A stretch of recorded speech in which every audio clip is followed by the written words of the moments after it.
Hey guys, guess what? We're gonna make some really fun little science things that you can play with over and over at home. Moms, dads, grandmas, grandpas, we got some things for you to do with your kids to make them, to keep them occupied.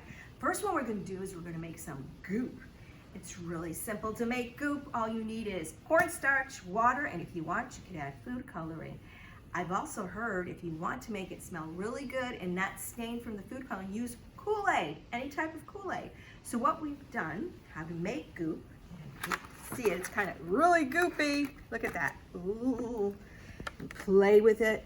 It is like really neat stuff. Look at that, isn't that cool? And you, like I said, you could add food coloring to it or Kool-Aid. And what you could do is you could put it in a baggie when you're done and save it, and then you could always use it over and over.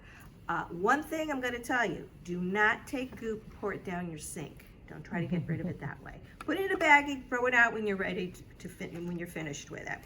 So this is 1 cup of cornstarch and half a cup of water. Simple, right? And like I said, you could put it in a baggie and use again, or when you're done with it, put it in the baggie and throw it out. So that's one of our fun things that you can make, okay?